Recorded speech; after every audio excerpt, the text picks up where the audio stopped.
if I use the mics, then I can't use my hands. So I'm going to try and move this. Just speak into that mic. This one here? Okay. Better with that. So, inevitably, can you hear? Yeah. Right.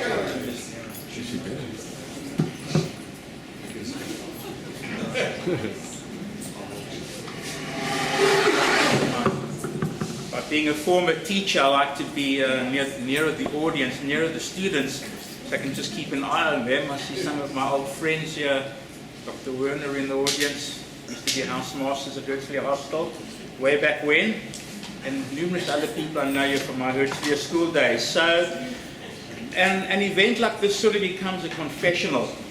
And so if there are things that I say or things that happen, you'll understand that when a second generation person speaks to an audience and inevitably opens up, sometimes things don't go the way that we normally plan. But what I want to do is start with the testimony of Dr. Isaac Kaplinsky, my father. Just a brief excerpt. This testimony was sent to the World Jewish Congress as part of a search to locate witnesses to war crimes committed in the Lida area so that perpetrators could be brought to trial in Germany. And just an excerpt I'm going to read. My wife and I endured the horrible selection of 12th May 1942 in Ivia, the Lida district.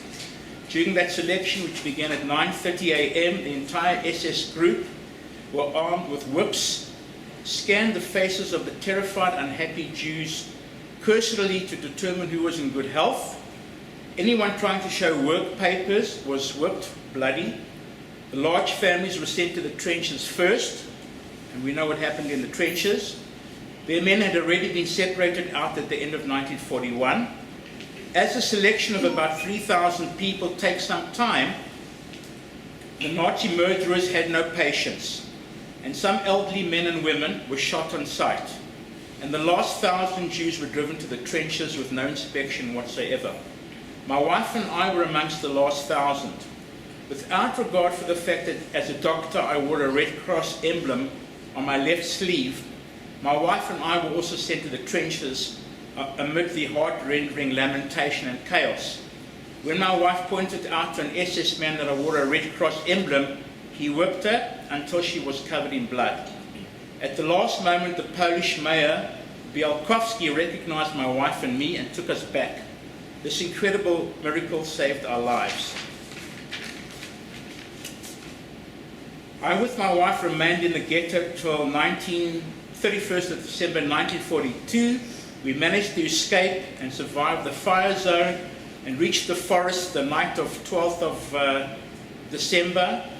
And through a miracle, we encountered a group of Tevye Bielski's partisans, that incredibly frosty night, like Eileen's family. I was the first physician there. I remained with the partisans for 18 months. And that's basically, I wanted to frame my introduction by telling you a little bit about my father and my mother and what it is that they actually went through, and as a result, subsequently, what it is that we in our home lived with.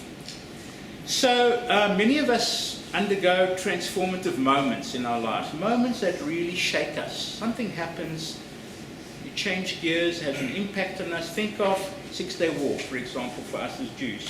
Changed Israel, changed the Jewish people dramatically. Israel was on the brink of destruction, second Shoah. Mass graves were being dug. South Africa, there was panic, anxiety, fundraising. Volunteers came here. For me, that made me into a Zionist for life. Not unconditional, but a Zionist for life.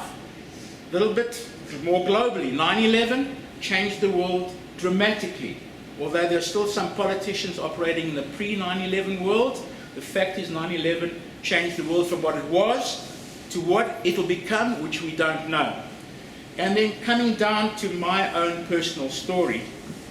When I was in my matric year, my father's testimony you heard was called to give evidence in a trial in Germany. And if you know anything, if you remember your own adolescence when you were at school, the last thing you want to do is be singled out as somebody different. South Africa and Cape Town, there were very few survivors. Survivors were on the fringes of the community, not like Montreal or New York or Sydney or Melbourne, where survivors became part of the mainstream.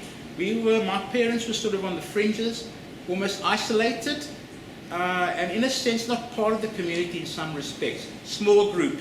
So none of my friends' family had anything to do with the Shoah per se. So suddenly, in the Cape Times and in the Sunday Times, and you can have a look at these later headlines from the Cape Times, Cape Town man, retribution, Cape Town man to give evidence against his Nazi tormentors. This is by Dennis Herbstein. And in the Sunday Times, that Sunday, Cape Town doctor to testify against SS massacre men. So here I am, Solly Kaplinsky, and I've become egocentric at this point, and don't wallow in self-pity. Suddenly I become a child of Holocaust survivors. Until then, I'm a happy-go-lucky guy who loves sport, doesn't necessarily like school. In Haboni, opposite sex means something at that stage of my life. And the last thing I can think about is being a child of Holocaust survivors. And when that breaks out, and in my home, by the way, my parents never spoke about the Shoah. There was like a vow of silence, omerta. The Italian mafia used the word omerta. Nobody spoke about the Shoah. They were very volatile people. I just thought this was how they lived. I didn't compare our home to anybody else's home. But so when the news broke and I came out, as it were, I didn't know how to cope with that situation. I was immature, 16 years old, not ready from a developmental point of view, from an intellectual point of view, to cope with that publicity. So what did I do? I withdrew. I was in a very loving home, very spoiled. I took advantage of being spoiled, but I couldn't cope with that sort of exposure. And the following year, I actually left home. Still from a very loving home, unconditional love. I became a housemaster with Bernard Werner at the Herzliya Hospital. It was a way of getting out of home and not breaking ties with my parents. So that, my parents, my father giving evidence in a trial from South Africa, very unusual, probably unique. I don't think anybody else did. Changed my life in many, many ways. But it also made me go into denial mode, made me go into repression. And I put it aside, I compartmentalized it, and I didn't touch it again, and we never spoke about it, until we went on the March of the Living in 1988. And the March of the Living was the first March of the Living. There's a lot of controversy around the March of the Living in Israel. Some people think it's a good thing, some people think it's too much, kids are not ready for it. But we went on the very first March of the Living. And I found myself, this was the march, by the way, from Auschwitz to Birkenau. Very first one. Poland was still a communist country at the time. Lots of police around, lots of curious onlookers, feeling pretty insecure. Did the march, had 80 kids with me, together with Arlene, my wife, and another teacher from King David's School. We look after these kids, and I couldn't really process what was going on because I had to worry about the kids. That was my job. But I found that what I was doing was just writing. Furiously, at any given moment, just free association stuff coming into my thinking, putting it down roughly. And when I got back to South Africa, I put pen to paper to try to cohere what it was that was going on in my own experience. My parents both, by the way, had died the year before, within 6 months of each other. I didn't really have a chance to mourn them because I was, that stage, running a big school, 2,000 kids, 150 teachers, people like Roy Sher to worry about. So it was a period where I couldn't really focus on my own personal life. Thank God my wife brought up the kids. They say the best thing a husband can do for his children is love his wife, okay? And that's what really happened. She brought up the kids virtually single-handedly. But I didn't have a chance to process the March of the Living experience.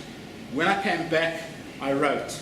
And I wrote, and I wrote, and it resulted in this, the publication of this little poetry book, an anthology of verse. And I'm just going to read you one excerpt from it at this stage, which will also give you an indication of what it is or was and what I am going through. And it was a journey into the past, okay? Because I never dealt with the past when I was growing up as a kid. So there's Martin Gilbert, you've all heard of, the late great Martin Gilbert. He produced an atlas on different Shoah sites, and I had that Gilbert with me. This is called Poland, Some Home Truths. Clutching my Gilbert close to my chest, I traveled through Poland, hoping to gain a new understanding. His well-thumbed atlas, my Bible, filled in some gaps, provided the detail, gave me fresh insights, and posed many more questions. I still couldn't fathom the silence of my parents, why they rarely spoke about it.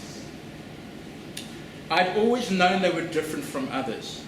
The nightmares, the screams, the pain-filled recurring dreams, the fear of the doorbell, the panic at the shrill telephone ring, the never-ending paranoia and mistrust, the obsession with the Ein horror, could never quite cover up the games they played to overprotect my brother and me, neither could their often acted out anxieties. And then one day, walking through a cast-off street of Warsaw, seeing all those telltale signs of once sturdy mezuzot on ancient door frames, and feeling a bitter rage at the gouging out of the very heart of Judaism in this now ghost city, some truths were revealed to me about my home secrets. What is there left to say to innocent children when the very center of your gravity has been cruelly dislodged? When you've been denuded and deflowered and utterly robbed of all your dignity, and all that remains is a permanent scar on the heart? Isn't it easier to play make-believe? And yet, so many things left unsaid, unexplained, unexpressed, unshared. I couldn't even get a foot in the door. So what I'm saying here is, and with the benefit of hindsight, was as a 16-year-old, I didn't understand what was going on in my home. I thought it was just normal like everybody else's. But there was lots of stuff happening, both on the surface and under the surface, which cast a long shadow on me throughout my life. Because that was a transformative moment, the March of the Living.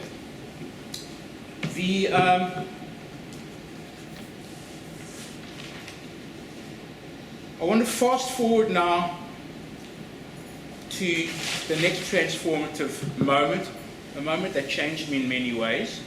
September the 4th, 2005. I was working at Yad Vashem, and the new museum had just opened up, and there were all sorts of celebrations to celebrate the new museum of Yad Vashem, dignitaries and visitors from all over the world. And one of the events took place at an Air Force base. And the person who was leading the discussion was a pilot who had flown over Auschwitz. I don't know if you remember, 2 years previously there was 3 jets that flew over Auschwitz, while at the same time there was a tekes, a ceremony on the ground. They were reading out the names of a transport that had arrived from Drancy in France. And while they were reading out the names of those people who arrived 60 years previously, 3 jets were flying over Auschwitz, as if to say, that was Auschwitz, this is Israel, we protect the Jewish people. It was very emotional. The pilot was a child of Holocaust survivors. His co-pilots were all children of Holocaust survivors. You can imagine how moving it was for them. And during the Q&A, a person gets up from the audience and comes to the platform, and he says to the pilot in front of the audience, listen, I want you should know, my father was a Nazi.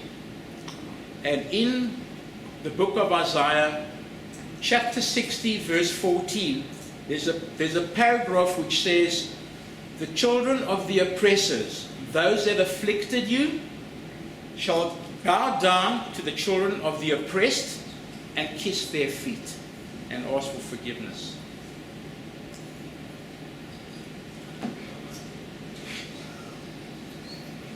And this is what he did. He bowed down, kissed the pilot's feet, said, I'm asking you for forgiveness for what my father did. So you can imagine there wasn't a dry eye in the house. People were just so upset. And when I regained my emotional balance, the question that plagued me was the following, and it plagued me for a number of years, that really bugged me. 60, 70 years after the Shoah, people had become, in the interim, those perpetrators had become doctors and lawyers and captains of industry and school principals and ministers of the church, perpetrators who changed their lives. And yet you never ever heard a spontaneous admission of remorse, of guilt, of someone saying, waking up in the morning saying, how the hell could I have done what I did 60 years ago? Even those who went to the Nuremberg trials refused to acknowledge guilt, most of them. So this question really upset me, and my wife, who's also doubles up as my therapist, more often than not, said that one of the reasons why I was worked up about this was because no one had apologized to what happened to my parents in the Pornar forests. And so I started to write, because one of the ways I cope, some people have different coping mechanisms, I write. And it took me like 7, 8 years, stop-start, because I'm not a fiction writer, I'm really a reasonable non-fiction writer. That's what I do for a living, amongst other things. And a book eventually was produced called A World of Pains. And it's a story about a 17-year-old who one day in his life, a country bumpkin, goes to the Pornar forests where my grandparents perished, and he, for sport, he joins his friends and he kills Jews. And before they did this, they would drink huge quantities of alcohol to anesthetize themselves in order to do the deed, and afterwards, huge quantities afterwards to celebrate. And the combination of the deed and the alcohol pushed the deed into the background. 60 years later, this guy is a very successful human rights lawyer, and he's dealing with a case which resembles something that happened to him 60 years previously. He's dealing with somebody who murdered a child. He's defending him, and cues come back from the environment to haunt him. He doesn't understand what's going on. And eventually, as the story unfolds, it transpires that he was the killer 60 years previously, and in the interim, he's had exemplary life of good deeds, of achievement, of helping his fellow man. And the question really is, can you forgive somebody who 60 years previously, in a different iteration, had done terrible things, and in 60 years, in the course of his life, had done unbelievable things to help his fellow man? And it's about accountability and how do you deal with that. And the book also is a memorial to my parents, to my family who perished in the Pornar forest, but it also deals with personal issues. Because people who write stuff, when they write about what they know, it becomes very meaningful for them. So within the book, there is a section which deals with a yahrzeit for somebody's mother, who happens to be my mother. And so I tell her story. Simma, my dearly beloved mother of blessed memory, was a down-to-earth, some of you may remember my parents, uncomplicated lady who enjoyed the simple things in life. A sweet soul, Simma, held the family together in the most trying and difficult of circumstances. She was always so generous in her praise of others, and with a capacity for contentment with a lot in life not given to many. I'll not dwell on our past. The memory of the Shoah years and the degradation she suffered is too painful to contemplate. But she dedicated herself totally to my welfare and put me first at all times. A promising concert pianist before the war, she was destined to be for a glorious career as a musician. Her mother was a professor of music at the Jewish Music Institute in Vilnius. However, here, and the story takes place in America, my mother made a decision that her only child, me, was to be the center of her universe. My mother lived for and through me, nothing else mattered, and sadly, she never played the piano again. Except on one occasion, when she sat at the piano in our home, and this, by the way, took place in Highlands Estate near Herzliya School, next to Ruben, actually one of our daughters, who was 6 years old at the time. He was learning to play the piano and was painstakingly trying to string some notes together. It sounded like chopsticks. He asked my mother to show him how to play the piano. Could she say no to her grandchild with his beautiful pleading eyes? She tickled the ivories for a few moments, perhaps for the first time in almost 40 years, and voila, within seconds, the majestic beauty of Chopin was wafting through our homes, as if the Master himself was seated at our piano. Mommy, you sacrificed your life totally for me. All that talent and creativity lost forever. I can still hear her saying, all I want is a tranquil existence and happiness for my child. Is it too much to ask? Too much to expect? And then it goes on to deal with another player in the story who says the following. I will only tell you the following, and then I'm closing this door. I've had enough of carrying this debilitating burden of the Shoah on my shoulders, of living in its long shadow. I want to draw a line under it. I want to press delete. It weighs me down at times and messes with my mind and my emotions. If I ever, God forbid, should suffer from Alzheimer's, will the Shoah be the only thing that I remember? So what I've tried to do here is give you an insight into the world of some second. It's a random case study of one, Solly Kaplinsky. Not everybody is as volatile emotionally as I am. This is what I've gone through. The Shoah's cast a long shadow on our lives. I don't obsess about it, believe it or not. I was asked, and I gladly said yes to Roy, because I won't say no to him for anything. So I am happy to share the story. For me, I take my strength from the fact that the legacy of my parents is my involvement in Jewish life, Jewish education, Yad Vashem, the Joint, a family that has regenerated itself after a family that was human wreckage. Our family was human wreckage and was fractured and disrupted, and to actually realize the Zionist dream and fulfill ourselves here is something very, very meaningful and very special. So thank you very much for listening.